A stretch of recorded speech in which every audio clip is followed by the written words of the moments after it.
Hey everybody, Dr. Sean Casey here with Healthcare Complete Back and Neck Pain Center, answering health-related questions. And of course, as the name of the office implies, back pain, we see a lot of it, and we always talk to patients about different ways to prevent back pain. Now, here's the thing. Everyone's got a back, and everyone's got stuff to do. So it's pretty easy to get back pain with doing the wrong thing, and also sometimes doing the right thing. So we look at certain things like support and posture and exercise.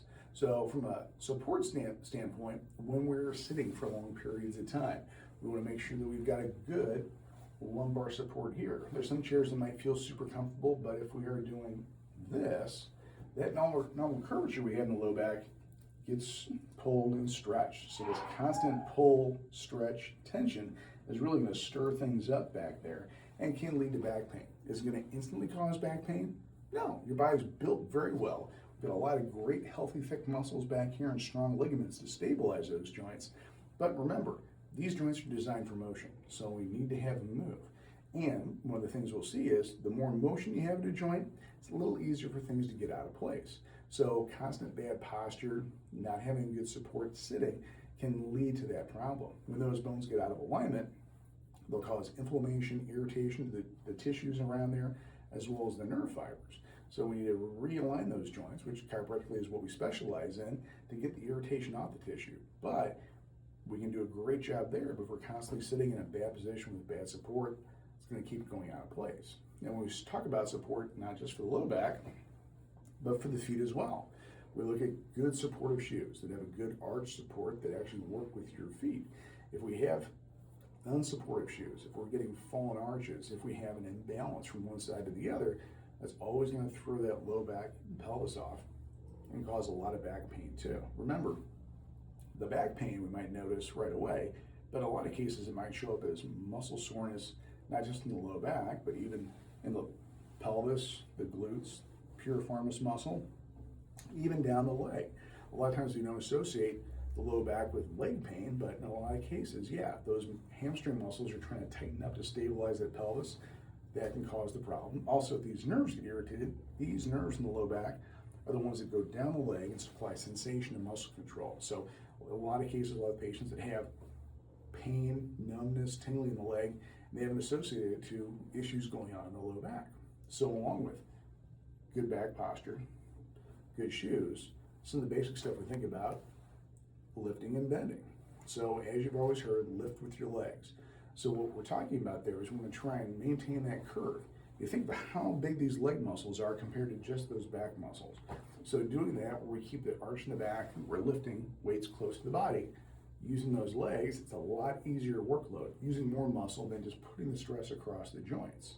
Another thing we look at too is not just lifting this way, but also lifting in rotation, the most common cause of low back injuries, because we've kind of isolated one joint, put all the stress and torque through there, so it's pretty easy to pull things out of place. So you think of like shoveling in the garden, snow, that's what we kind of watch and be really careful about those activities. Even as funny as it sounds, may do some stretching before you get out to do that yard work. Get those muscles loose, limber, ready for that workload. Other things we look at too besides this is good maintenance. Are we doing any type of stretching, any type of exercise to keep some good motion, some flexibility, as well as to strengthen those back muscles as well as the leg muscles? We always hear about core. A lot of times we think of just the abdominal muscles, but when we talk about core muscles, it's this entire region. So the back, glutes, leg muscles, as well as those abdominal muscles. And that doesn't mean just doing sit-ups and crunches. That's one muscle, but the oblique muscles that do a lot of the rotation are other muscles.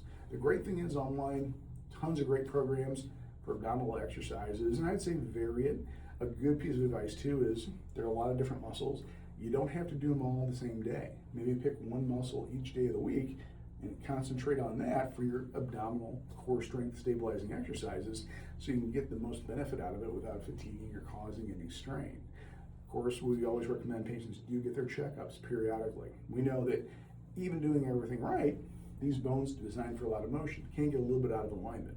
I tell patients in most cases, you probably notice this yourself, something gets out of place. A lot of times going through our stretching protocols, we notice something shift, click, go back in place on its own.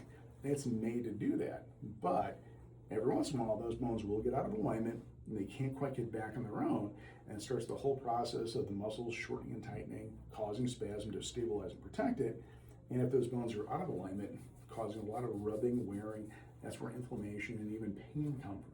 So it's always good to get periodic checkups. A lot of our patients have found that, coming in once every 3 to 6 weeks, they maintain their health, they feel good, they don't go back into those old pain cycles, and they see a massive increase in their ability to function, whether it's with work, lifting, sports, coaching, playing with the kids. It doesn't limit them, and we prevent the issues of arthritis and degeneration. You're not supposed to wear out. These joints are built for life, but you leave something out of alignment, and you work that way for 10, 20, 30 years, it's going to wear down and break down. Much like your car. If you get the front end out of alignment and you keep driving your car that way, we would expect that tire and that front end to get damaged a whole lot quicker. Maybe on one side of the car, but the other side looks perfectly fine, even though we've had the exact same mileage. So it's definitely worth the time and effort to focus on this. It doesn't take a long time every day, but make sure it lasts your lifetime. Hope this helps out. And if you have any questions on that, give us a call here at the office. We'll be happy to help. Have a great day.